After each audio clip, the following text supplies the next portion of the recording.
two big things to talk about. The first of which is the super books, which are getting a slight refresh. I say slight because Philip K. Johnson is staying on Action Comics. It is still his run. There is a little bit of a focus shift in that the two kids are now going to be part of the super family, and they've got outfits now. John has got a new outfit.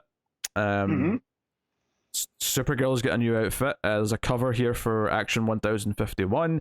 The other thing they're doing is that they're adding backup stories to Action Comics. Well, there's already one backup, obviously, but I think they're maybe even going a bit bigger with it, because they said there's going to be two backups now, effectively, and it's going to be the Super Family book. So, all very interesting. I'm glad Johnson's still in the book. It felt like his run still... It felt like Warworld Saga was just phase one of his run, and I'm glad to see this is continuing. So... Yeah, I'm excited about having the kids and having Clark be Super Dad again to other kids. Yeah. In fact, one of the backups they're saying is about them. It's it's about young John. It's a flashback story to when John was young.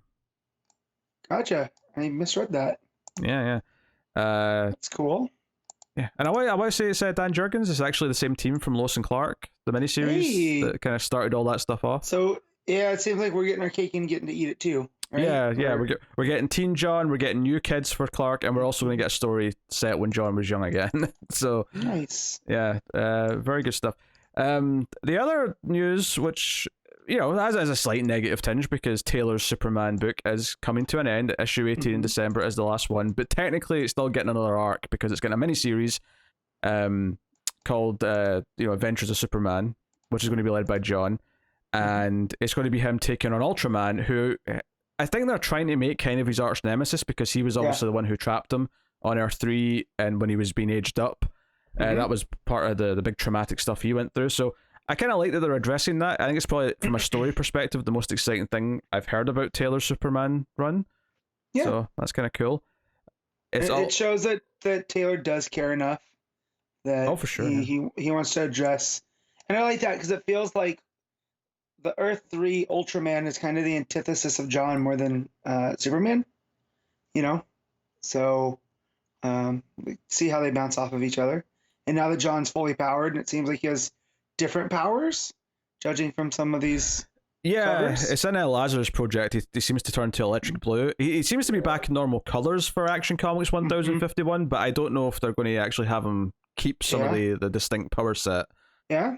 But I always liked with Connor. Connor had the tactile telekinesis, which it was kind of electric-based telekinesis. So I kind of like that you can, do a little bit different things, and it sets John up being different from Clark too. Yeah. So. But I do appreciate that there is a super family, and with Superman a bit more literal in that there's actually kids and he's actually parenting them, as opposed to. I mean, okay, Damien's a kid, but it's not like a typical father-son relationship, is it? No. So that's cool. But although it was worth mentioning that Taylor was teasing that there's more Superman things for 2023 to announce, and it kind of sounded like he's not going to be completely done with the Superman corner of the DC world. So I suspect there might be something different or new announced after his miniseries. So that's Action Comics covered. That's the 6th issue Adventures of Superman, right? Yeah, 6th issue Adventures of Superman, which is John Kent by Tom Taylor. So then what's going on with Superman? You're probably thinking, is a no Superman book then? No solo Superman book? There is. Superman issue 1 is launching in February, which is the third time it's renumbered to issue 1 in Rebirth, or since Rebirth, I should say, because we're not really in Rebirth anymore. But no, we're post-Rebirth. But it's going to be Joshua Williamson and Jamal Campbell on that book. Which, I think that's cool. I think there's potential here. Obviously, I think Williamson's Robin book was a really great little ongoing and didn't suffer from what The Flash did, which was going on too long or going down all these weird paths. I think Williamson is hit and miss enough that I'm not necessarily just assuming this is going to be great. Obviously, Jamal Campbell's going to be great on art. There is no doubt about that. Yep. I just have to wait and see how it is and what the direction it's going to take us. But I'm obviously I'm in. I'm so excited for this. From having read his Birthright, which kind of felt like a Superman story told in reverse. So it's about a kid from Earth going off to this other place and becoming this fabled hero, but there's a dark twist to it. And just even the name Birthright, when my comic book guy gave it to me the first time, I thought, I was like, oh, is this like a Superman thing? Because of the, my favorite Mark Waid story. But yeah, him and Campbell doing Superman, please sign me up. Yeah. Also worth mentioning, on the Super Family cover for Action Comics, new Superman, Kenan Kong, is on that cover with a new outfit as well. So that's kind of cool if they're going to make him more part of the group. On some of there's a what's the word I'm looking for? Like a design page. Yeah. Some of the artists put up, and they're all wearing like these super jackets now, and I think that's real funny that they zip up with the S, and Kenan's has his logo on it, and well, except Superman. Superman's the exception. Right. Superman still has the cape, but yeah, I kind of like that stylistic choice. As kind of silly as it is, it does put them as on the same team, because there's some uniformity there. So, and Superman gets to stand out with the cape. Yeah. I will say, I think on the design thing, I think Supergirl looks better when the jacket's open and you see the regular S underneath it. I think that looks cooler. I will say, like, I will miss her cape, because I do think like she suits that. I think the design for the kids though looks good. I think Kenan looks good with the open jacket. Steel the hat. Open jacket where it makes the S, but also his logo's underneath it. Yeah. So that's super cool. I like that a lot. Yeah. And then I actually think Natasha's that steals like hoodie, which is just black and red Superman logo. I think that looks quite cool, actually. Yeah, it's a nice alternate for cape, because I always loved that Steel still wore the cape, right? So the fact that she's not wearing the cape now, but she has this kind of hoodie, it makes her stand out more, and that's super cool, and that's important because these are all super characters, but it also ties them together. Because like even the Bat characters, you can tell they're related by their costumes. Even if it's not an exact Robin costume, there's a vibe to them, and I feel like that's what they're trying to do here. Yeah. So that's pretty cool. I mean, I do appreciate that they're treating the Superman line like it's actually a line, and so it feels. I mean, it's not obviously equal to Batman sells so well. There's always going to be more Bat books, and that's okay. Yeah. But they're still treating it like, oh no, there's a corner of books. There's 3 or 4 books at a time. Right. And if there's more plans for Superman stuff or Super Family stuff throughout the year, it does sound like Taylor's going to be on something else related to Superman afterwards, whether that's some sort of new super team book or maybe just a different character that he's going to tackle. Maybe Supergirl will finally get a book back again, because I have missed her having a book. Yeah. Who knows? But regardless, it is nice for them to be treating it like it is like a corner, and they seem to have faith in what Johnson is doing, which is good, because it's legitimately a great Superman run, and it's maybe the best one that we've had in I don't know, since before the New 52. So the other news from Saturday, which is kind of a big deal going forward, even if it's not necessarily as exciting story wise as talking about new comics, is DC Rebirth, their subscription service, which is you sign up for it, you get all their books digitally 6 months after they come out. When they started this, Marvel responded by changing Unlimited to 3 months delay, because that used to be 6 months as well, and they said, oh, we're better than DC, so we'll do 3 months, which is actually good. Competition is good for us, because they try and one up each other, and we get better things as a result. Right, because we're not these silly people that only read DC. I mean, right now I am, but that's all I have time for. But I would love to read Marvel if I had the time. Sure. So, yeah. Yes. So DC have announced a big thing here. So the smaller part of this, which I don't think I even realized wasn't a thing, but they're going to start putting the graphic novels on there on the trade paperbacks, which is basically just like a slightly alternate way of reading some of the same stuff. But whatever, that's fine. Maybe it means the original graphic novels, like the young adult ones and stuff, will be there now when they weren't before. Cool, right? That's obviously a good thing and whatever.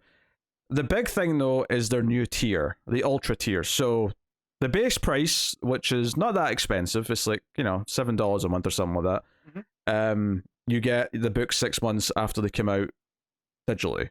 Cool. Ultra tier, which you have to pay yearly, you can't pay it for it monthly, but you have to pay it yearly, and it's about double to triple the price. I'll get the exact figure down here. And the reason why I'm confused a little bit is because there's an introductory price. It's $100 till like the end of November. and then it goes up to 130. No, 100. I saw 129. Yeah, I think it's 130. Yeah. Yeah. Right. So before that price, a year, which still works out to just over $10 a month. Yeah. You get all the books digitally 1 month after they come out physically, and this is obviously a big shift. Comic book shops aren't going to be thrilled with this. In fact, one of the things that DC announced after this is that all DC books for 2023 are returnable because of this announcement, because of this new thing. So the funny thing about this is that I think this was inevitable. I think them being the same day as the release is inevitable, and this is just a huge step towards that. This is a great idea. You know, I think it's worth the price for what they're charging. If you're buying comics every week, you can easily exceed the price of this without even trying. So I didn't go get my comics last week, or I got my comics last week for the week that I missed. And it was, you know, I told my wife the price, and it was double that because on average, I'm spending $25 a week. Yeah. And that's just the stuff I'm collecting. That's not even the digital stuff, right? I think, when they announced like this service to begin with, I said they could charge me $30 a month and it would still be a huge saving compared to buying all the books. Yep. To get them day and date. So this is, you know, even at full price, once the introductory price is gone, which is $100 versus the $130, once it's up to the $130, that's still only about, you know, what, $10.30 a month once you've split it up. You have to, you know, you have to commit to the year. That's the catch. But once you've done that, $10.83. There you go. $10.83 to read every single DC book that you want from the past, but more importantly, that just came out. It's the past that gets me because as someone that sometimes has slip in issues, right? And then you can't find those issues. Like we joke about that punchline issue from I still have never got from Tynan, right? That's just they're gonna be there now.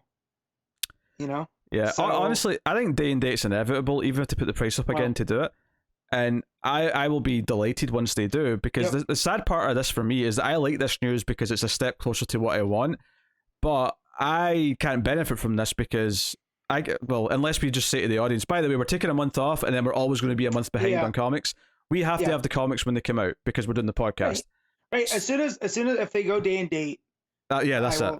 Subscribe. That's it. And I'll still go to my shop and still get my books because then at that point, it's just a streaming service, and it's like buying the movies you want still. Yeah.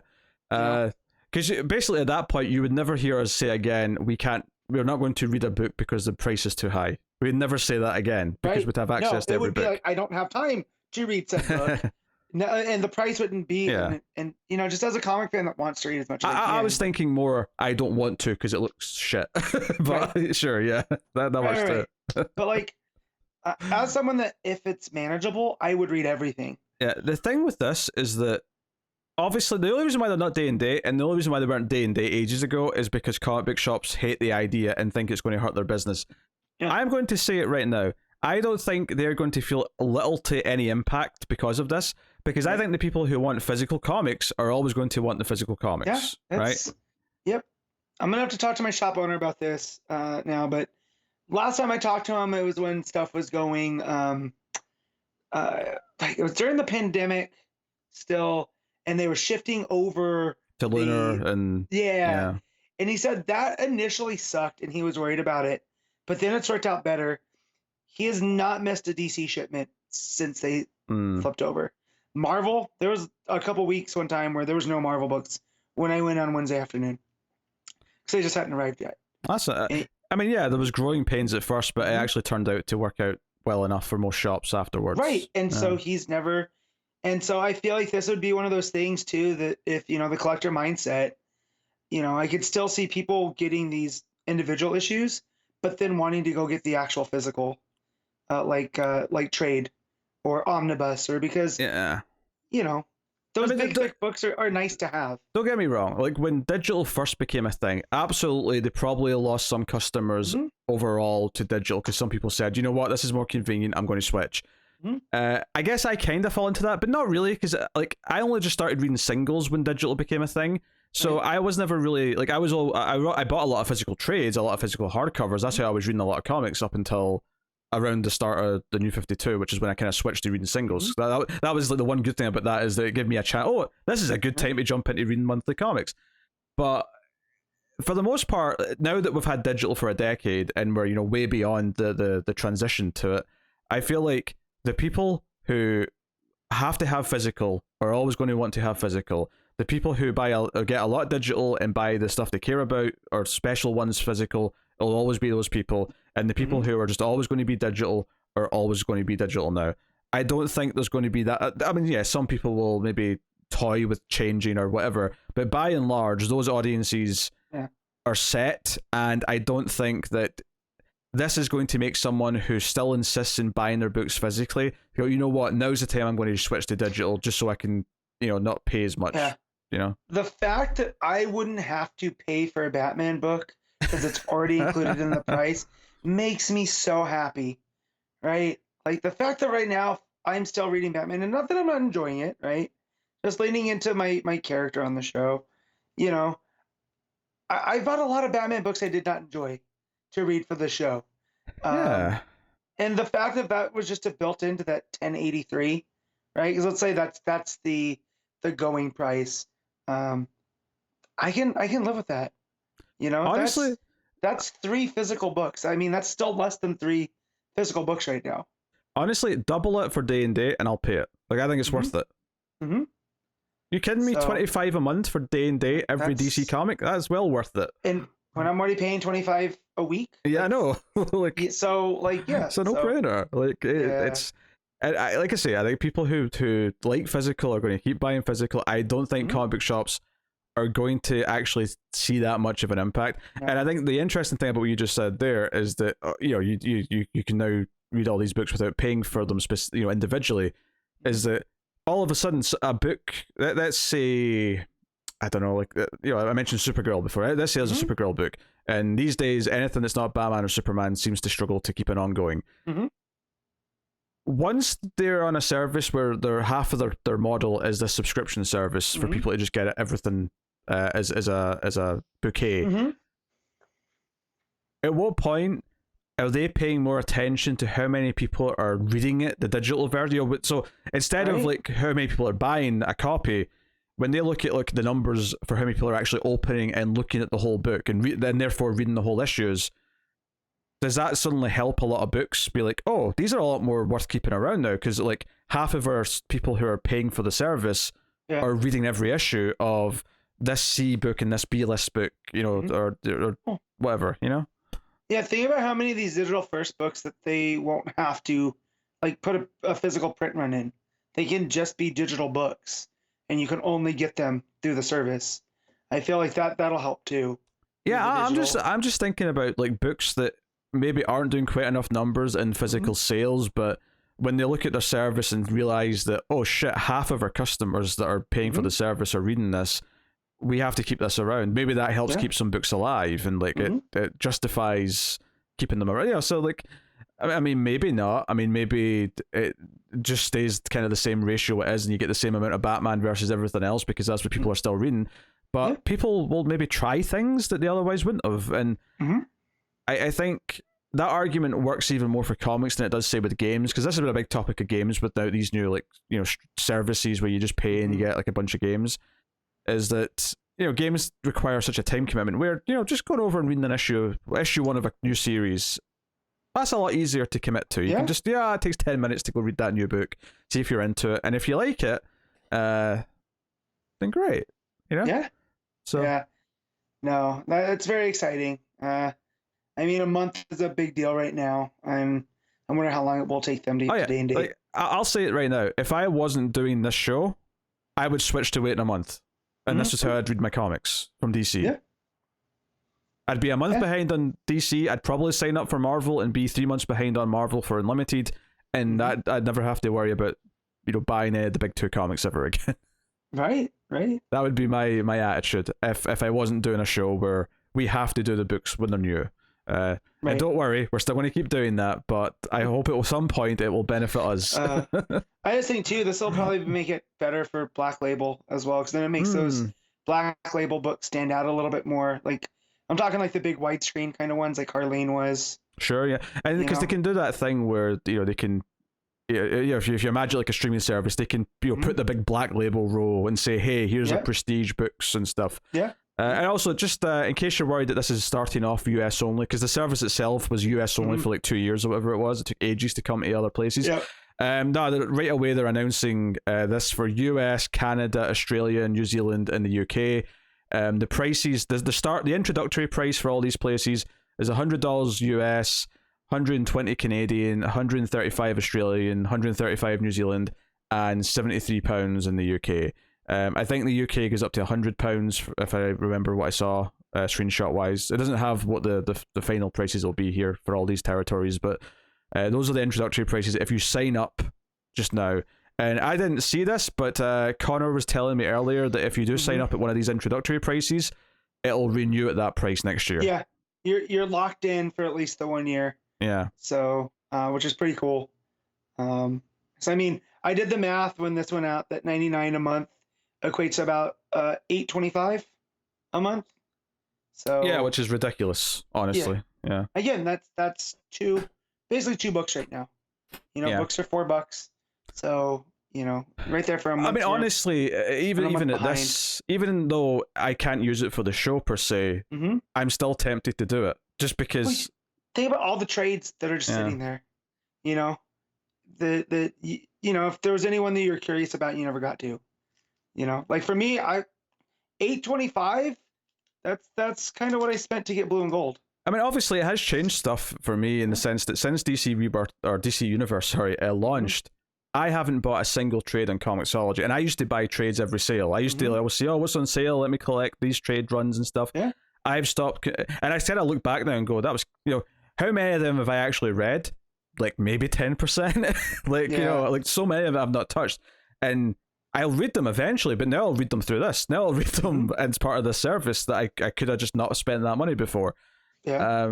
So in that sense, yeah, they're going to lose out in digital sales, but they're making this choice. They're offering this. They know that that's going to eat into that.